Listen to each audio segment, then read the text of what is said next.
2007 से 2014 तक जब भी सरकार बदली, उनके साथ बहुत करीबी कार हुए उनके साथ, इसलिए कि वो प्रधानमंत्री थे, मैं चेयरमैन राज्यसभा था। तो उसमें उन्होंने हमेशा कंस्ट्रक्टिव सजेशंस दिए और काम किया। इसीलिए आपने देखा कि उनके ज़माने में पार्लियामेंट में ज़्यादा हंगामा नहीं होता था। इसलिए नहीं होता था कि वो जो मेंबर बनते थे उनसे वो बातचीत करके सुलझा लेते थे। अभी होता है ऐसा आपको लगता है? सर, ये भी कहा जाता है और हर बार इस बात का जिक्र किया जाता है कि जब वैश्विक तंगी आई थी देश में 2007-8 के दौरान, तब भारत देश ऐसा देश रहा जब जो इस तंगी से सुरक्षित रहा। और ये कहा जाता है कि बिकॉज ऑफ डॉक्टर साहब। देखिए, इसलिए कि वो चीज़ उस दिन नहीं शुरू हुई जो 1991 में उन्होंने पॉलिसी चेंजेस किए, जिसके मुतालिक और लोगों ने जो ज़्यादा करीबी थे वो जानते हैं, देश का नक्शा बदल दिया, पॉलिसी बदल दी। और इसी का फायदा हुआ कि हमारे यहाँ इकोनॉमिक डेवलपमेंट ज़रा तेजी से हुआ। सर, हालांकि तमाम दफ़ा इस बात का और इस बात को लेकर कहते रहे तमाम नेता कि वो बतौर प्रधानमंत्री जब थे तब वो किसी के इशारे पर काम करते थे, नहीं करते थे। ये भी कहते रहे कि वो कम बात करते हैं, लेकिन इस बात का भी जिक्र होता है कि वो बिना ज़्यादा बोले उन्होंने देश के अंदर इतनी प्रगति जो है वो आज पहुंचाया।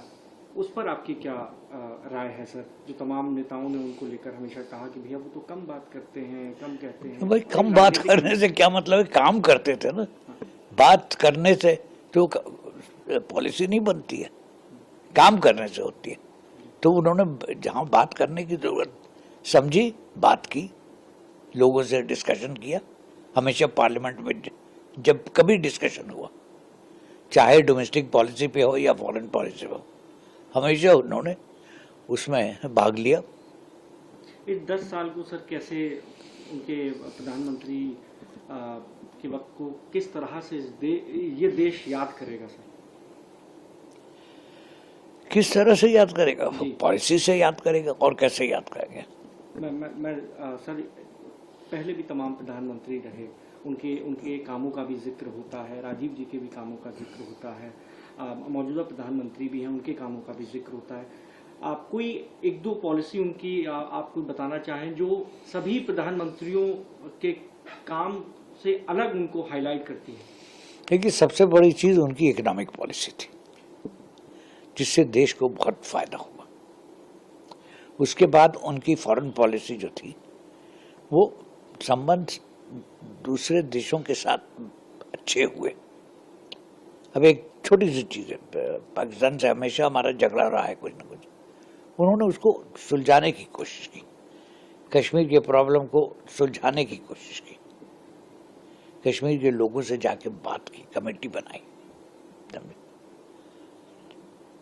इसी तरह से औरों के साथ भी, चीन के साथ भी हुआ और पड़ोसियों के साथ भी हुआ। तो सूझबूझ के आदमी थे और वो जानते थे कि अगर देश को तरक्की करना है तो देश के सामने जो प्रॉब्लम है उनका सोल्यूशन तलाश करना होगा। आप सर कितने आपका आज का क्या प्लान रहेगा? कितने बजे आप उनके घर जाएंगे?